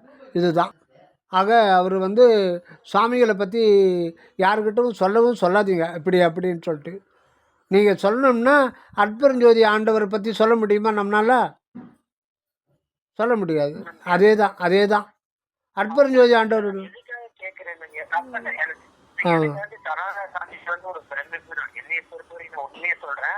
அவர் வந்து ஒரு பெரிய பிரமிப்பு தான். அவரை வந்து புரிஞ்சுக்கிற அளவுக்கு எனக்கு வந்து அறிவுலாம் இல்ல, சத்தியமாவே சொல்றேன். புரிஞ்சிக்க முடியாதுங்க. அந்த வார்த்தைகள் அவர் மனித தரத்துக்கு அப்பாற்பட்டதான இருக்கு. படித்தது வேற, அவரு வந்து அவர் சொல்லி கொடுக்குற விதமே வேறையா இருக்கு. சரிங்களையா? அப்படி சொல்ல வரல. அவர் வந்து ஒரு சில நேரத்துல வந்து ஒரு ஏன மாதிரி பேச புரியுது. அதற்காக தான் கேட்கறேன், வேற ஒண்ணும் இல்லை. என்ன அவர் வந்து புரியுது ரொம்ப ரொம்ப கஷ்டம். சரவணா சாமியில வந்து இல்லை, நம்ம சரவணானந்த சாமியை புரிஞ்சிக்கவோ சரவணானந்த சாமியை ஃபாலோ பண்ண வேண்டாம். நீங்கள் உங்களை ஃபாலோ பண்ணோம். அங்கே போனால் அங்கே வந்து எல்லாரும் வந்துடுவாங்க. அங்கே ஒருத்தர் தான் இருக்கிறது. அது நம்மளை தான் நாம் கண்டுபிடிக்கணும் யாருன்ட்டு. அதுதான் முக்கியம். புற ஆராய்ச்சி பண்ணுறதுனால அது காலம்தான் விரயமாயிடும். ஆமாம் ஆமாம் எல்லா நிகழ்வுகளையும் சும்மா தேவையில்லாம காலத்தை விரயம் பண்ணாதீங்க சிவா. நீங்க வந்து ஒருமை, அந்த ஒருமைக்காக வந்து ஒவ்வொரு நொடியும் உபயோகிங்க அப்படின்னு சொல்றாரு. ரொம்ப நல்ல வார்த்தை. அவர் சொல்றாரு, அந்த தயவுக்கு வந்து ஒருமை வர வேண்டும். அந்த ஒருமைக்காக மட்டும் உங்க வாழ்க்கையை அர்ப்பணிச்சிருங்க அப்படின்னு சொன்னாரு பிரிட்டோ. ரொம்ப நல்ல வார்த்தை தான் அவர் சொன்னது. நானு எதுக்கு கேட்கிறேன்னா, இன்னும் இந்த சரவண சாமிகள் சொன்னாரு, ஞாபகம் இருக்காயா? அந்த இதுல வந்து அவர் வந்து 2 கலந்தாருல ஆண்ட இதுல சித்திவலகத்துல. அப்ப வந்து நம்ம சரவண சாமியிலே ஒரு ரொம்ப நல்ல பாயிண்ட்ங்க. அவர் என்ன சொன்னாரு, அதாவது வந்து நிறைய பேர் நினைச்சிட்டு இருக்காங்க அந்த இடத்துல போனா நம்ம நாமளே வரலாற வந்து அடைஞ்சிடலாம். அங்கே போனா திட்டி வல்லாகத்துக்கு போனா அங்கே போனா அருட்பெருஞ்சோதி ஆண்டவரையும் பார்க்கலாம், வரலாறையும் பார்க்கலாம், அடைஞ்சிடலாம் அப்படின்னு சொல்றதெல்லாம் சும்மா அது வந்து அவர் சொல்லிட்டாருல. நீங்க வந்து உங்க இதுல உங்களுக்குள்ள இருக்கிற ஆண்டவரை வந்து நீங்க வந்து உங்க உடலூர்ல இருக்கிற சத்தியஞான சபையில மட்டும்தான் உங்களால வந்து கடவுள் ஐப்படி வேற எல்லாத்தையும் புறத்துல இருக்கிறதெல்லாம் போறதெல்லாம் வேஸ்ட். அது வந்து உங்களுக்கு வந்து ஒரு மோட்டிவேஷனுக்காக வேணா நடந்திருக்கலாம். சத்தியஞான சபை கட்டினது எல்லாமே உங்களுக்குள்ள ஒரு மோட்டிவேஷன் வரணும்னு கட்டினதானே தவிர்த்து அங்க போனாலும் நீங்க சத்தியஞான சபையில போனாலும் நீங்க வரலாறு அடைய முடியாது. சித்திவலாரத்துக்கு போனாலும் நீங்க வரலாறு சத்தியஞான சபையில தான் வரலாறு அடைய முடியும்னு அவரு கிளியரா சொல்லிட்டாரு. அவர் எங்கேயும் போகாதீங்க, தனியா போய் இங்க போனாலும் வேஸ்ட் தான். நீங்க இங்கே உள்ள இருக்கிறது நீங்க பாத்துக்கலாமா? அது கரெக்ட் தான். அவர் வந்து அவர் என்ன சொல்றாரு, நீங்க புற ஆய்வே வேணாம் சொல்றாரு. அவர் அவருக்கு என்ன ஆச்சு, இவருக்கு என்ன ஆச்சு? ஆமா இல்ல, நானு எதுக்கு உங்களுக்கு சும்மா இதெல்லாம் சொன்னேன்னா, நான் எனக்கு ஒரே ஒரு இது என்னன்னாங்கய்யா, அதாவது வந்து அதை பத்தி பேசணுமா அப்படிங்கறதே வந்து எனக்கு தெரியல. ஏன்னா ஒரு தடவை இப்படிதாங்கய்யா என்கிட்ட ஒரு தடவை உங்களுக்கு தெரியுமான்னு தெரியாது, ஒரு 10 வருஷத்துக்கு முன்னாடியே என்ன எவரோ ஒருத்தங்க வந்து வள்ளலாரை பத்தி தப்பா போயிட்டாரு ஒருத்தர். சரிங்களா ஐயா? வள்ளலாரை பத்தி தெரியும் அது தகவல் தெரியும். அது நான் எனக்கு கேட்டவங்க சொன்னாங்க. சுப்பிரமணியேஸ்வரர் ஒருத்தர், அதுக்கப்புறம் திருவண்ணாமலை ஒருத்தர் இருக்காரு. அவர்லாம் தெரிய போய் ஆர்ப்பாட்டம் எல்லாம் பண்ணாங்க. ஆர்ப்பாட்டம் எல்லாம் பண்ணிட்டு நான் அவங்களுக்கு போன் பண்ணிட்டு நான் முதல்ல அவங்க இதான் சொன்னேன். அதாவதுங்கய்யா, நான் கேள்விப்பட்டேன் இந்த மாதிரி பேசினாரு வல்லார பத்தி. ஆனா அத நான் கேட்க கூட இல்லைங்கய்யா. அவங்க என்ன பேசுறாரு நான் கேட்க கூட இல்ல. என்ன ஏன்னா என்ன வரலாறுக்கு தெரியாதா இதெல்லாம்? நம்ம எதுக்கு போய் தேவையில்லாம இதெல்லாம் அப்படியே வந்து சொன்ன வரலாறுக்கு தெரியாதா? யாரு என்ன பண்ணணும்? வரலாறு தான் எல்லா உயிர்லயுமே புரியிருக்காரு. அவருக்கு தெரியாம என்ன நடந்திருக்கு போய் அவருக்கு அவர் பேசுறதுக்கு முன்னாடியே அவர் என்ன பேச போறாங்க வரலாறு தெரிஞ்சிருக்கும். கரெக்டா? சரி சரி சரி. ஆமாம் அவரே ஒண்ணுமே அதை பத்தி கண்டுக்கல. நம்ம இதுக்கு தேவையில்லாம கண்டுக்கணும்னா அவர்கிட்ட கேட்டேன் நான்.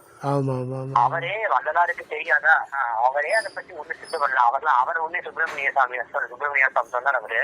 ஆமாம் அதாவது வள்ளலார் அவர் அந்த இடத்துல கண்டுட்டாரு. வள்ளலாருக்கு வந்து அதாவது வந்து என்னன்னா அவருடைய மனநிலைமை என்னன்னா, அவரை பத்தி நீங்க தப்பா பேசினாலும் சரி சரியா பேசினாலும் சரி அவருக்கு எந்த ஒரு இதுவுமே இருக்காது, பாதிப்புமே இருக்காது அவருக்கு. அப்படிதான் இருப்பாரு அவரு. ஆமாம் ஆமாம். பொறுத்த வரைக்கும் கரெக்ட் கரெக்ட் கரெக்ட். நீங்க தப்பா சொன்னாலும் சரி ரைட்டா சொன்னாலும் சரி அவரை பொறுத்த வரைக்கும் இப்ப நான் வள்ளலார புகழ்றேன், அப்படி புகழ்றேன் இப்படி புகழ்றேன், அதுவும் அவருக்கு எந்த பாதிப்பும் வராது. யாராச்சும் ஒருத்தர் வள்ளலார போய் திட்டினாலும் அவருக்கு எந்த பாதிப்பும் வராது. அதுதான் அவருடைய நிலைமை. அதுதான் கடவுள் நிலை இல்லையா? ஆமாம் ஆமாம். அதுதான் கடவுள் நிலை.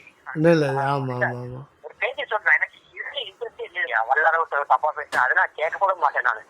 நமக்கு தெரியும் வள்ளலார் யாருன்னு இல்லையா? அதை பத்தி கேட்க என்ன பண்ண போறோம்? அவருக்கு வள்ளலாரை பத்தி தெரியாதவங்க தான் வந்து வள்ளலாரை பத்தி யாரும் திட்டாங்கன்னா போய் சண்டை போடுவாங்க. வள்ளலாருக்கு தெரிஞ்சவங்க வள்ளலார் திட்டினாலும் யாருக்கு சண்டை போட மாட்டாங்க. இப்ப இன்னொரு பாயிண்ட்ங்கய்யா, ரொம்ப அருமையான பாயிண்ட் ஒண்ணு நம்ம சரணதாசாமிகள் சொன்னாரு. சரணதாசாமிகள் வந்து அகவலை வந்து வெளியில இருக்க கூப்பிட்டாங்கல்ல இந்த ராமலிங்கம் ஐயா. அவரு ராமலிங்கம் தானே அவரு பொள்ளாச்சி ராமலிங்கம். அவர் வந்து பொள்ளாச்சி ராமலிங்கம் என்ன சொல்லியிருக்காரு, நாங்க இதை வெளியிட போறவங்க நீங்க வரணும். அவர் வடலூருக்குலாம் நம்ம சாமி போறதுன்னா அவ்வளவுதான் எப்பயுமே ஆப்ஷன் கிடையாது. சரணதாசாமிகள் அவருக்கு அவரை பொறுத்து நம்ம சொன்ன மாதிரி தான். அவர் வந்து யாராச்சும் கூப்பிட்டாங்கன்னா போவாரே தவிர அவரான வடலூருக்கு போன மாதிரி எனக்கு தெரியல. அப்ப வந்து நீங்க அங்கேதான் போய் நீங்க நூலை வெளியிடுறதுக்கு நீங்க வரணும் அப்படின்னு கூப்பிட்டுருக்காரு நம்ம ராமலிங்க ஐயா இல்லையா? சரணதாசாமிகள் போட்டுருக்காரு. சரி நான் வர்றேன். போன உடனே நிறைய பேர் வந்து சரணதாசாமியில வந்து கேட்டிருக்காங்க, நீங்க என்ன எப்படி புகழ்றீங்க வள்ளலார, எப்படி புகழ்றீங்க வள்ளலாரையும் வந்து நம்ம இவர் இருக்காருல்ல யார் அவரு மாணிக்க வாசகர். அவர் மாணிக்க வாசகர் தானே அவர் வந்து புகழ்றாரு. அவரே சொல்றாரு என்ன சொல்றாருன்னா, இதுக்கு உருகாதார் திருவாசகத்துக்கு உருகாதார் எந்த வாசகத்துக்கு உருகாதார்னு அவரே வந்து வள்ளலார் தானே மாணிக்க வாசகர் ரொம்ப பெருமையா பேசுறாரு, திருவள்ளுவர் பெருமையா பேசுறாரு. வள்ளலாரை பத்தி எவ்வளவு உயர்வா பேசுறீங்க, அவங்களெல்லாம் விட வள்ளலார் பெரியவரா அப்படிங்கிற மாதிரி ஆகிப்பட்டு வச்சிருக்காங்க சரணதாசாமி கிட்ட. அது சரணதாசாமிகள் என்ன சொல்லி இருக்காரு, எதுக்கு சரணதாசாமி என்ன சொல்லி இருக்காருன்னா, அதாவது வந்து வள்ளலார் வந்து மாணிக்க வாசகர் திருவள்ளுவர் என்ன ஒரு பெரிய சமாந்தாலையும் அவர் பார்த்த ஒன்னே ஒரு விஷயம் வந்து அருட்பெருஞ்சோதி தான். அவர் அருட்பெருஞ்சோதியை தவிர வேற எதையுமே அவர் எங்கேயுமே பார்க்கல. புரியுதா? அதனால வந்து அவர் வந்து எல்லாரையும் தான் புகழ போறாரு. அவர் எல்லாத்தையும் பாக்குறது அருட்பெருஞ்சோதி. ஏன்னா அவரே சொல்லியிருக்காரு, நான் உன் தாயை தவிர எதுவுமே நான் பார்க்கலையே அப்படிங்கிறாரு. எதுவுமே எங்கேயுமே பார்க்கலையே அப்படிங்கிறாரு வள்ளலார். அவரு புகழ்றாரு அப்படிங்கிறதுக்காக வந்து அவருடைய நிலைமை கம்மி சொல்ல வரேன்னுங்கயா. நீங்க எதுக்கு சொல்ல வரேன்னா, இப்ப வந்துங்கயா எனக்கு ஒரே ஒரு சந்தேகம் தாங்கய்யா. சாரி நான் பேசுறதுக்கு கேட்கணும். எதுக்கு சொல்ல வரேன்னா, இப்ப வந்துங்கயா நிறைய பேர் என்ன சொல்றாங்கன்னா, இப்ப வந்து ஒருத்தங்க வந்து இன்னொருத்தங்க புகழ்ந்தாங்கன்னா அந்த புகழ்றவங்க வந்து புகழப்படுறவங்க கம்மியான ஆளுங்கிறது நம்மளுக்கு இருக்கிற ஒரு மனப்பான்மை இருக்கு எல்லாத்தையுமே. அந்த மாதிரி இருக்குங்கய்யா. இப்ப ஒண்ணு இல்ல, இப்ப நீங்க தயவு குரல் படிச்சிருக்கீங்க, தயவு குரல் நீங்க படிக்கிறீங்க இல்லையா? தயவு குரல் வந்து திருக்குறளை விட ஒரு மேம்பட்ட நூல் தான் இல்லையா? உங்களுக்கும் தெரியும். ஏன்னா திருக்குறள் வந்து மனிதனை வந்து முழுமையடைய வைக்கிறதே தவிர்த்து மனிதனை கடவுள் ஆக்குறதுக்கு வந்து முழுத்தாக்குறது தான் தயவு குரல் இல்லையா? திருக்குறள்ல வந்து இல்லையா? இப்ப வந்து நம்ம நிறைய பேர் நீங்க போய் திருவள்ளுவரை விட பேச்சுக்கு சொல்றேன், திருவள்ளுவரை நம்ம சரணதாசாமி உயர்ந்த ஞானிகள் நிறைய பேர் நம்ப மாட்டாங்க. ஏன்னா அவங்களுக்கு வந்து சரணதாசாமியை பத்தி தெரியாது முதல்ல என்னன்னு இல்லைங்களா? ஏன்னா படிச்சது கிடையாது. அதுதான் இப்ப மேட்ரு. இப்ப என்னன்னா, இப்ப திருக்குறளே வந்து 1500 வருஷத்துக்கு அப்புறம் தானே நம்ம வள்ளலாறு வந்து ஸ்கூல்ல சொல்லி கொடுக்கணும் அப்படின்னு சொன்னதுக்கு அப்புறம் தானே திருக்குறளே வந்து அவ்வளவு பாப்புலர் ஆயிருக்கு. திருக்குறள் அந்த அளவுக்கு பாப்புலரா இல்லையா? இல்லையா? 200 வருஷத்துக்கு முன்னாடி எல்லாம் நீங்க பாத்தீங்கன்னா இந்த அளவுக்கு இருந்ததா? இல்ல. ஹலோ, நான் கேட்கறேன் உங்கள்கிட்ட. புரியல. 2000 நான் பேசுறது கேட்குதா கேட்கலையான்னு கேட்டேன். கேக்குதே, சொல்லுங்க. இல்ல அதுதான் நான் சொல்ல வந்தேன், வேற ஒண்ணு நீங்க சொல்லுங்கண்ணா. சரி. இப்ப இத நம்ம இவர் வரலாறு சொல்றாருல, ஆமாம். ஆ ஆ அதாவது இந்த மாதிரி நிறைய ஆன்மாக்கள்லாம் இப்ப திருவள்ளுவர், ஆமாம் மாணிக்க வாசகர், ஆமாம் ஆன்மாக்கள்லாம் இருக்கு இல்லைங்க, அவங்களும் எப்ப திரும்ப மனித உருவம் ஏற்று வருவாங்க? ஆ அவங்களாம் கேக்குறேன், நான் உங்களை கேக்குறேன். இல்லை இல்லை அவங்களாம் எப்ப திரும்ப மனித உருவம் ஏற்று வருவாங்கன்னு கேக்குறேன். திருவள்ளுவர், மாணிக்க வாசகர்லாம். ஏன் இப்போ நீங்கள் வெளியில தான் நம்ம வந்து மாணிக்க வாசகர், திருவள்ளுவர் அப்படின்லாம் சொல்கிறோமே தவிர, உள்ள வந்து அது இப்போ ஒரு கடுகளவு இடத்துல வந்து எத்தனையோ கோடி கோடி ஆன்மாக்கள் இருக்குது. ஒரு குறிப்பிட்ட ஆன்மாவுக்கு ஏதோ நீங்கள் பேர் வச்சு அந்த ஆன்மா என்ன நிலை அடைஞ்சிருக்குன்னு சொல்லிட்டு நீங்கள் ஏன் அவ்வளோ ஆர்வப்படுறீங்க? அது கடவுளுக்கு வேலை இல்லையா? அந்த ஆன்மாவுக்கே நான் இப்படியான்னு சொல்லிட்டு சுதந்திரம் இல்லாத போது கடவுள் தான் இது பண்ணுங்க. ஏன் உங்களுக்கு எதிரில் போகிற எறும்பு எப்போ அந்த நிலை அடையும்னு சொல்லிட்டு நீங்கள் ஏன் அதுக்காக இது பண்ண முடியல? அங்கே அதுக்கு ஒவ்வொரு ஆன்மாவுக்குள்ளே அற்பெருஞ்சோதி ஆண்டவர் பரிபூர்ணமாக தானே இருக்கார். அப்புறம் ஒரு குறிப்பிட்ட ஒரு ஆன்மா மட்டும் ஏன் அப்பா அப்படி வரணும்? அது ஏன் நினைக்கிறீங்க? இது எல்லாத்துக்கும் காரணம் என்னன்னா, நம்ம உள்ளே போகல, வெளியிலே இருந்துட்டுருக்கோம். வெளியிலே இருந்துட்டு வரையில் இப்ப நான் கேட்கிற கேள்விக்கு பதில் சொல்லுங்க. நீங்க சொல்றது கரெக்ட் தான், இல்லைன்னு சொல்லுங்க. ஆமா, உள்ள போறோம் வெளியே போறோம், அதுதான் நீங்க கரெக்ட் தான். ஆமா. கருணாநிதி சாமியில் என்ன சொன்னாங்க? மாணிக்க வாசகர் வந்து என்ன தில்லை வெளியில் கரைஞ்சி போயிட்டாரு சொன்னாரு இல்லையா? ஆமா. அந்த மாணிக்க வாசகர் அந்த ஆன்மா ரொம்பவே பக்குவப்பட்ட ஆன்மா தான். அது எத்தனையோ பிரிவுகள் எடுத்து அந்த பிரிவில மாணிக்க வாசகரா வந்து அவ்வளவு பக்குவப்பட்ட ஆன்மா. ஆனா அந்த ஆன்மா கிடைக்கல இன்னமும். அந்த ஆன்மாவை மட்டும் சொல்றேன், மத்த ஆன்மாவை விட்டுருங்க, அது கிடைக்கல. சரியா? ஆனா கருணாசாமி என்ன சொன்னாரு? மாணிக்க வாசகருக்கு முன்னாடி அவர் அடைஞ்ச நிலைமை யாருமே அடையலன்னு சொன்னாரு இல்லையா? ரைட். இப்ப வந்து அப்ப வந்து மாணிக்க வாசகருக்கு அப்புறம் அவரோட வள்ளலார் வந்து அது கொஞ்சம் மேற்கொண்டு ஒரு நிலைமை அடைஞ்சிட்டாரு இல்லையா? அப்படி இருக்கும்போது இந்த மாதிரி ஆன்மாக்கள் தான் உங்களுக்கு முதல்ல குவாலிட்டியாகவும் வள்ளலார் நிலையை அடையிறதுக்கு அதுதான் சொல்றேன் நான். எத்தனையோ கோடி ஆன்மாக்களுடைய அளவுலாம் நீங்க எடுக்க முடியாது இல்லையா? அது நான் என்ன சொல்ல வரேன்னா, நீங்க சொல்றாருல ஒரு 1000 ஆன்மாக்கள் வந்து 500 வருஷத்துல வந்து வள்ளலார் நிலை அப்படின்னு சொல்றாருல சரணசாமிகள. அந்த 1000 ஆன்மாக்கள் எந்தெந்த ஆன்மாக்கள் நீங்க பார்த்து இந்த மாதிரி ஆன்மாக்கள் தான் உங்களுக்கு முதல் இடத்துல வரும். அப்படி சொல்ல வரேன் இல்லையா நானு? ஐயா ஒரு நிமிஷம் இப்போ நம்ம இதெல்லாம் வந்து மனதினுடைய ஏற்படுகின்ற ஒரு சந்தேகம். இந்த சந்தேகம் வந்து மனநிலையில் இருக்கிறவரை நம்ம ஏற்பட்டுக்கிட்டு தான் இருக்கோம். நம்ம ஆன்ம நிலைக்கு போனால் ஃபஸ்ட்டு சந்தேகமே வராது. இன்னொன்று, முதல்ல வந்து இருக்கிறது ஒரே ஒரு பொருள் தான் அப்படின்ற ஒரு உண்மை வந்து நமக்கு ஒரு தகவல் கிடைச்சிரும். ஃபஸ்ட்டு ஒரே ஒரு பொருள் தான் இருக்குன்னு. அப்புறம் ஒரே ஒரு பொருள் இருக்கும் பொழுது அங்கே மாணிக்க வாசகர் திருவள்ளுவர் அவங்க நிலையில் அந்த பேச்சுக்கு இடமே இருக்காது. இன்னொரு இது வந்து ஒரே ஒரு நான் தான் இருக்குது. இதுதான் பரமான்மபதின்ற நூலில் வந்து சுவாமிகள் சொல்கிற ஒரு மிக முக்கியமானது.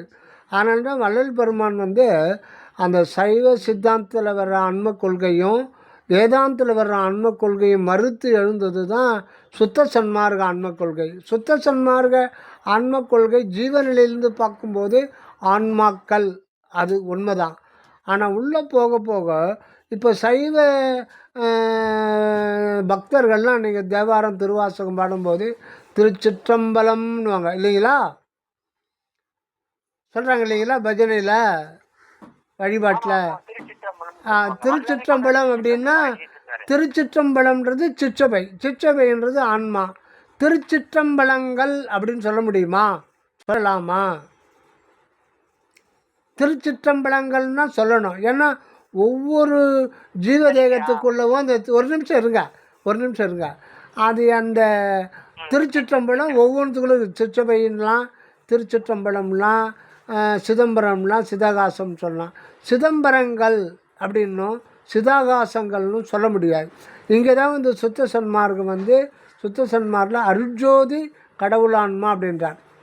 ஒரே ஒரு நான், அந்த நானுக்குள்ளே ஒரே ஒரு தான். அந்த நான்ன்றது தான் எல்லா இடத்துலையும் அணுவிலையும் ஒரே ஒரு நான் தான் வெளிப்படுது. அதனால தான் வள்ளல் பெருமான் வந்து யாவும் தானே நிற்கிறார். நீங்கள் சொல்கிற மாணிக்க வாசகராகட்டும், அதெல்லாம் வந்து அங்கே எல்லாமே பொய்த்து போகுது. புறத்தில் இதுவரையில் பண்ணுற விசாரணை எல்லாம் போது எல்லா உலகம் என்வசமாயின, எல்லா போகமும் என்போகமாயின. ஒரு எறும்பு சர்க்கரையை சாப்பிட்டு இன்பமாக இருக்குன்னா அது கூட என்போகம்தான். ஆனால் அது வந்து சர்ஃபேஸ், அந்த ஒரு கடல் இருக்குன்னா அந்த சர்ஃபேஸில் ஏற்படுகின்ற ஒரு அலை தான். ஆனால் ஆழ்கடலில் அவர் அமைதியாகவும் இருப்பார். புறத்தில் அனைத்து ஜீவராசிகளாகவும் அவரே இருப்பார். இதுதான் யாருக்கும் ஏற்படாத வரலாறுக்கு ஏற்பட்டதுன்னா அது வரலாறுக்கு மட்டும் என்ன ஸ்பெஷல் அப்படின்னா, அங்கே ஆண்டவர் வந்து அவர் தான். அது ஒரே ஒரு வார்த்தையில் சாலைக்கு ஆண்டவர் போகிற 10 தினங்களும் போது அந்த ஆன்மானுபவம் கூட இறைவனே அந்த இயற்கை உண்மையாகிய ஆன்மானுபவத்தை கொள்ள தானே இங்கு வாழ வருகின்ற போது அவர் ஒன்றாகவே இருந்து கொண்டு தான் எல்லாத்தையும் அனுபவிக்கிறார். அதனால் இந்த ஒரு இதெல்லாம் நமக்கு தேவையற்றது. நாம் எப்படி சிற்றபை வாழ்வில் வாழணுன்றது மட்டும்தான் நாம் முயற்சி பண்ணணும். இது எல்லாமே வீணாக போயிடும். ஏன்னா இது வந்து தொடர் கதையாகவே மாறி போயிடும். தொடர்ந்து இப்போ நம்ம பேசிகிட்டு இருக்கோம், அப்புறம் இன்னொருத்தர்கிட்ட பேசுவோம். இது வந்து பேச்சாகவே போயிடும். அது உண்மை நிலைக்கு வர முடியாது. ஒன்றிரண்டெண்ணாத உண்மையில் நின்றேன். இதுதான் வள்ளல் பெருமான் சொல்கிறது. ஒன்றிரண்டெண்ணாத உண்மையில் நின்றேன் போது வேறு பேச்சுக்கு அங்கே இடம் கிடையாது. நீங்கள் மாணிக்க வாசகர், வள்ளலார், திருநாவுக்கரசர், சரவணானந்த சாமி அப்படின்ற அது புறத்தில் அளவு தான். நீங்கள் புறத்தில் ஐடென்டிஃபை பண்ணிக்கலாம், அவ்வளோதான். அது மனம் சம்மந்தப்பட்டது. உள்ளே போனால் எந்த ஒரு தனிநபர் ஐடென்டிஃபிகேஷனும் அங்கே கிடையாது. அந்த நிலைக்கு நாம் போகிறதுக்கு முயற்சி பண்ணோம். அந்த முயற்சி தான் 2.5 நாழிகை பயிற்சி.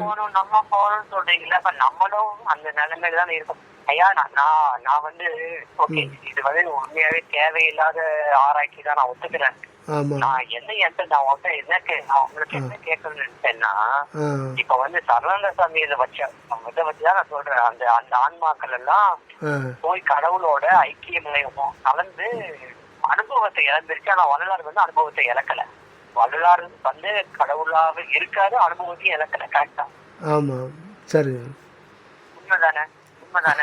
அனுபவத்தை இழந்துட்டாங்கல்ல. அப்படின்னா சரவண சாமியிலே சொல்றாரு. சரியா? வேற அந்த மாதிரி இவங்க சொல்றத பத்தி என்ன ஆகும், மேற்கொண்டு இந்த ஆன்மாவுக்கு என்ன ஆகும் அப்படிங்கறத தெரிஞ்சுக்கிறதுக்காக கேட்கறத தவிர்த்து அவங்க எப்ப ஆக போறாங்க அப்படிங்கறத விட அவங்க எல்லாம் என்ன ஆனாங்கன்னு தெரிஞ்சுக்கிறதுக்கு தான். அந்த பேர் என்ன ஆச்சு? இப்ப வள்ளலார் தான் இருக்காரு. வள்ளலார் வந்து எது அவரு 200 வருஷத்துக்கு முன்னாடி இருந்த மாதிரி தானே இப்பயும் இருக்காரு.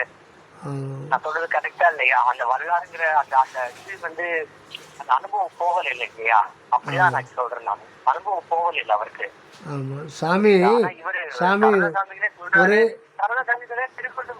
அனுபவம் போயிடுச்சு சொல்றாரு, அனுபவம் இல்லைன்னு சொல்றாரு அவருக்கு.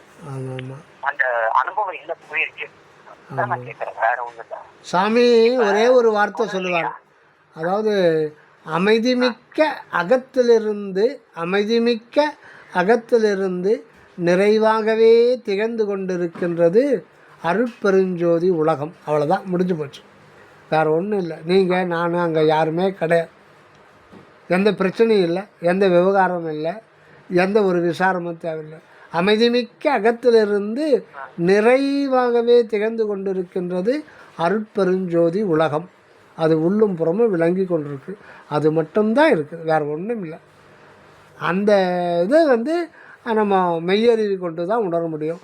அது வரையில் நம்ம பேசிட்டு தான் இருக்கணும். அதுதான் செய்ய முடியும். அது ஒன்று மட்டும் செய்யலாம். இது சாமியோட சத்திய வாசகத்தை ஒன்று புரிஞ்சுக்கிட்டா போதும். ஒரு புக்கே படிக்க வேண்டியதே இல்லை. ஒரு பேராகிராஃப், ஒரு சென்டென்ஸை பிடிச்சிட்டாவே போதும். அதை பிடிச்சிட்டு மேலே வந்துடணும். வேற என்னங்கய்யா? ஹலோ, முடிச்சிடலாம். பட் அந்த மனப்பக்கம் வந்துருச்சுன்னா அவர் சொல்ற ஒரு சென்டென்ஸ் போதும், அவ்வளவுதான். ஆமா ஆமா ஆமா ஆமா. அந்த மனசுக்கு பக்கம் வந்துருச்சுன்னா நீங்க சொல்ற மாதிரி எந்த ஒரு சென்டென்ஸுமே போதுன்றீங்க. ஆமாம், யாராவது ஆர்கியூமெண்ட் பண்ணுறாங்கன்னா உடனே ஃபோனை கட் பண்ணிவிடுங்க, சார் அப்புறம் பேசுகிறேன்னு சொல்லிட்டு. ஏன்னா உங்கள் டைம் வேஸ்ட்டு, அவங்களுக்கு ஒன்றும் பிரச்சனை இல்லை. அவங்களுக்கு வந்து எதனா ஒரு விவகாரம் வேணும், அவங்க வந்து டைம் பாஸ்ஸு. ஆனால் நம்ம டைம் வேஸ்ட்டு. அதனால் ஆர்குமெண்ட் பண்ணுறாங்க, உண்மையிலே உள்ளபடி தெரிஞ்சுக்கணும் அப்படின்னு அவளோட கேட்குறவங்களுக்கு எவ்வளோ நேரம்னாலும் சொல்லலாம். மற்றபடி அவங்க ஆல்ரெடி முடிவு பண்ணிகிட்ருப்பாங்க. அவங்க ஒரு திடமான ஒரு தீர்க்கமான ஒரு முடிவில் இருந்து மேலோட்டமாக நாம் சொல்கிறத கேட்குற மாதிரியே கேட்டுக்கிட்டு கடைசியில் 4 மணி நேரம் பேசினாலும் அவங்க கருத்து சொல்லிட்டு போயிட்டே இருப்பாங்க. கடைசியில் நம்ம டைம் தான் வேஸ்ட்டு. அது நம்ம ஆரம்பத்திலே புரிஞ்சுக்கிட்டு அவங்ககிட்ட கான்டாக்ட் வச்சுக்கிறதே கட் பண்ணிடணும். உங்களுக்கு சொல்கிறேன். இதெல்லாம் ஒரு கியூரியாசிட்டி தாங்கய்யா. என்னன்னா நீங்க சொல்ற மாதிரி ஒருத்தங்களுக்கு ஒரு மனநிலை இல்லையா? இப்ப எனக்கு ஒரு மனநிலை, உங்களுக்கு ஒரு மனநிலை. நீங்க சொல்றீங்க அந்த ஆராய்ச்சி நான் பண்ண வேணும்னு சொல்றீங்க. எனக்கு ஆராய்ச்சி பண்ணணும் ஏன் தோணுதுன்னா, இப்ப தமிழக கதைகளே வந்து இந்த அருள் பெருஞ்சோதி, நால்வர் அந்த மாதிரி எல்லாம் எழுதியிருக்காரு. மாணிக்க வாசகர் எல்லாமே எழுதியிருக்காரு இல்லையா? அவர்தான் அவங்கதான் வாழ்ந்தவங்க. நம்மளுக்கு வேணா உள்ள இருந்தது கடவுள். இப்போ சாமி ஐயா சாமி இவ்வளோ நூல் எழுதியிருக்காரு இல்லைங்களா? இவ்வளோ நூல் எழுதியிருக்காரு. இவ்வளோ நூல் ஏன் எழுதினார்னா, நம்முடைய மனம் அவ்வளோ சீக்கிரம் வந்து வரலாறு சொல்கிற இடத்துக்கு வராரு. அது இங்கே வம்மின் ரொம்ப டிலே பண்ணோம், அப்புறம் பார்த்துக்கலான்னோம்.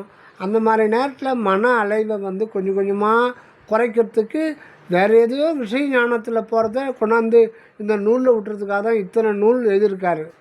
மற்றபடி இதுக்கெல்லாம் நம்ம வந்து இங்கே வம்மின்னு சொல்கிற அந்த இடத்துக்கு நம்ம வந்துட்டோம்னா, சாமிகள் நூல் ஒரு படித்து வச்சுட்டாலே போதும். அது வந்து சாமி உள்ளே என்ன உணர்த்தணுமோ அது நூலுக்கு மேலே இருக்கிற உணர்த்தெல்லாம் கூட உணர்த்துடுவார். அதில் சொல்ல முடியாததெல்லாம் நம்ம உள்ளே இருந்து சொல்லிடுவார். நம்ம சரவண சாமி நூலில் இருக்கிறா நினைக்கிற வரையில் தான் நீங்கள் நூற்களை படிக்க வேண்டியிருக்கோம். இல்லை அவர் வந்து எல்லா இடத்துலையும் இருக்கார், ஒரு பொருள் எல்லாம் இருக்குது, உள்ளே இருக்குன்ற ஒரு இதுன்னா அவர் உள்ளவே உணர்த்த ஆரம்பிப்பார்.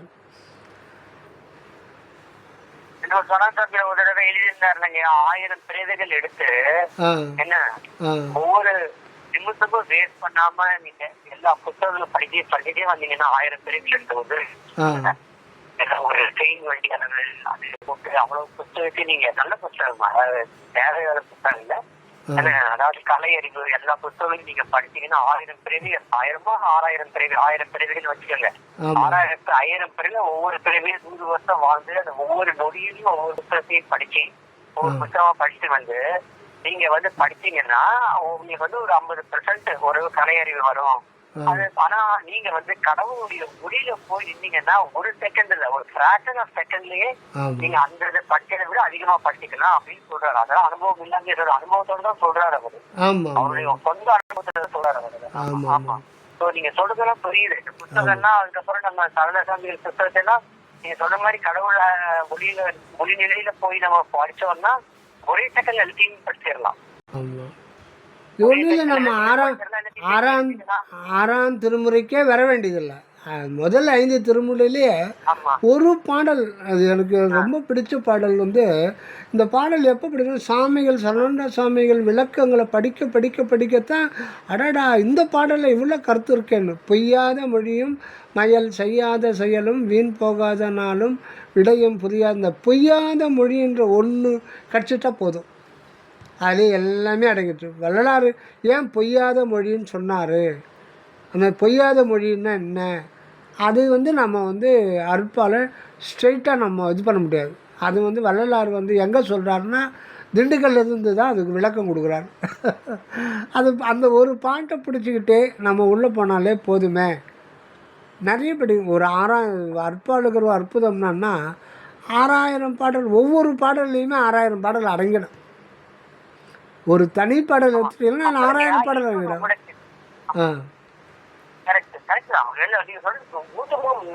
ஒவ்வொரு பாடலையுமே 6000 பாடல் அடங்கி இருக்கு. அது நம்மளுக்கு அந்த மன அது நிலைமை வந்து நீங்க சொல்ற மாதிரி எல்லாமே ஒன்னாதான் தெரியுது. அவர் சொல்ல வர்ற கருத்துக்கள் வந்து வேற மாதிரி கருத்துக்கள் உள்ள இருக்கிற கருத்து ஒரே ஒரு கருத்து தான் இருக்கு. அவர் சொல்றதுல இல்லைன்னு சொல்லல. பட் அது வந்து நம்மளுக்கு இன்னும் அந்த மனநிலைமை எனக்குலாம் வராதனால திரும்ப வேற மாதிரி சொல்ல வேண்டியதா இருக்கு. அவ்வளவுதான். அப்படிதானே பார்த்து நீங்க சொல்றதை பார்த்தா உள்ள இருக்கிற கருத்து ஒண்ணுதானே. ஆமா. சாமி ஞானசரியில 15 முறை சொல்றாரு இங்கே வம்மின்னு சொல்லிட்டு. அந்த இடத்துக்கு போய் பார்த்தா தான் தெரியுமே தவிர நம்ம ஏட்டில் இருந்து ஒன்றுமே பண்ண முடியாது. இங்கே மம்மின் சிற்றவைக்கு வாங்க, ஆமா சிற்றவையில் வந்து பார்த்துங்க என்ன இருக்குது. வெளியெல்லாம் வெளியவே தெரியாது. ஆமாம் வெளியவே தெரிஞ்சுக்கிட்டு இருக்காதீங்கன்னு சொல்றாரு, அவ்வளவுதான். வேற ஒண்ணும் இல்ல. வெளியே இருக்காதீங்க, உள்ள வாங்கன்றாரு. ஆமாம் ஆமாம் வெளியே இருக்கிறதெல்லாம் மாறிக்கிட்டே தான் இருக்கு. வெளியே இருக்கிறது எல்லாமே இருந்தாலும் நம்மளுக்கு அந்த பற்று போக மாட்டேங்குது. இதுதான் நம்மளுக்கு தேவை, மனசு ஒத்துக்க மாட்டேங்குது. அது ஏதான் இருக்கு என்ன தெரியல. அனுபவங்களுடைய சூழ்ச்சியா என்னன்னு தெரியல. எவ்வளவுதான் நமக்கு புரிஞ்சாலும் வெளியே இருக்கிறது எதுவுமே நிரந்தரம் இல்ல. உள்ள இருக்கிற கடவுள் மட்டும் தான் நிரந்தரம். அது வந்து நீங்க போனீங்கனால போக மாட்டேங்குதுங்க. என்ன பண்றது?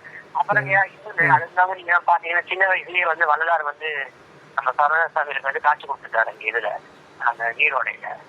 ஆமாம் ஆமாம் நீங்க அப்பதானே சொன்னீங்க, அது ஒரே ஒரு செகண்ட்லயே வந்து ஆமாம் நம்ம சரணசாமிகளுக்கு எல்லாமே தெரிஞ்சிருச்சு. இந்த பிரபஞ்சம் ஏன் ஆரம்பிச்சிச்சு, எதுக்காக ஆரம்பிச்சிச்சு, இங்க இருந்து ஆரம்பிச்சிச்சு, ஆமாம் எல்லாமே அவருக்கு வந்து ஒரு செகண்ட்ல வள்ளலார் வந்து அவர் உணர்த்திட்டாரு. ஒரே செகண்ட்ல தான். அதான் சுவாமிகளுடைய வள்ளல் பெருமான் காட்சி கற்பூர மனத்தோட காட்சி கொடுத்தது மட்டும் இல்லாமல் சுத்த பிரணவ ஞான தேகத்தின் முழு உண்மையும் அப்படியே அவருடைய உண்மையை முழுதும் உணர்த்திட்டார். இது வந்து கிட்டத்தட்ட ஒரே நேரத்துல 1938 38க்கு முன்னாடியே நிகழ்ந்தது. 1943 அந்த திருதேக சித்தி உண்மை நிலை பெற்று விட்டது தான் அதிசயம்ன்றார். முக்கியம் அந்த திருதேக சித்தி உண்மையை காட்டிவிட்டு அது அப்படியே நிலை பெற்று விட்டது தான் முக்கியம். இது அகவல் விளக்க உரையில் முன்னாடியே வரும்.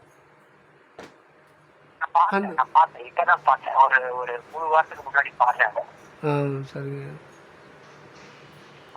சரிங்க, ரொம்ப நன்றி. அதுதான் நான் உங்ககிட்ட மிக்க நன்றி உங்ககிட்ட பேசுனதுல. நம்ம திரும்பி பேசலாம். சரி என்னன்னா ஒரு சில விளக்கங்களுக்காக தான், வேற ஒண்ணு இல்ல. சரிங்க. மற்றபடி எனக்கு சரணசாமிகளை பத்தி வந்து நான் அது ஒண்ணுதான் என்னை பொறுத்த வரைக்கும் சரணசாமிகளுடைய பிரமிப்பு எனக்கு இன்னமும் போகலைங்கயா. ஏன்னா அவர் பேசுற அந்த இதெல்லாம் வந்து இன்னும் வந்து எனக்கு புரிய ஆரம்பிச்சல. ஏதோ மேலோட்டமா தான் புரியுது. கடவுள் தான் நீங்க சொன்ன மாதிரி உள்ள போய் தான் நம்ம பாக்குறோம் எல்லாத்தையும். அவருக்கு புரியுறதா இருந்தா கூட வெளியே இருந்தே பார்த்தா புரிய மாட்டேங்குது. சொன்ன மாதிரி அது வந்து அவருடைய மனநிலைமை ரொம்ப வித்தியாசமான மனநிலைமைங்க. அவரு நிலைமையில நம்ம பார்த்தாதான் அவர் எழுத்துக்களை வச்சு நமக்கு புரிஞ்சுக்கவே முடியுது. அவர் எந்த நிலைமையில இருந்திருக்காரு அப்படிங்கறது ஓரளவு புரிஞ்சுக்க முடியுது. நிறைய சொல்ல ரொம்ப பிரமிப்பா இருக்காரு அவருடைய நூல்கள்லாம் படிக்கும் போதே. போனதுல வந்து எவ்வளவு விஷயம் இருக்குங்கிறது வந்து நம்ம சரணசாமிகள் விளக்க உரை வந்து நம்மளுக்கே தெரியுது. இப்ப அறவெல்லாம் எனக்குலாம் தெரிஞ்சு எனக்குலாம் வந்து அவெல்லாம் அவ்வளவு பெரிய ஒரு அப்படிங்கிறது வந்து எனக்கு சரணசாமி விளக்க உரை பார்த்ததுக்கு அப்புறம் தான் எனக்கே புரிஞ்சிச்சு. திருக்குறள் கூட சரணசாமியோட விளக்க உரை பார்த்ததுக்கு அப்புறம் தான் திருக்குறளுடைய உண்மையான வேலையே தெரியுது, ஓரளவு தெரியுது. அதுதான், வேற ஒண்ணு இல்ல. சரிங்கய்யா. சரிங்க, ரொம்ப மகிழ்ச்சிங்க, ரொம்ப மகிழ்ச்சி. தயவு பணிகள் தொடரட்டும். சரிங்க, நன்றி. தயவு பணிகள் தொடரட்டும் சார், ரொம்ப நன்றி ஐயா, ரொம்ப நன்றி. தங்கள் வாழ்த்துக்கு ரொம்ப நன்றி. அற்பெருஞ்சோதி, அற்பெருஞ்சோதி, தனிப்பெருங்கருணை, அற்பெருஞ்சோதி.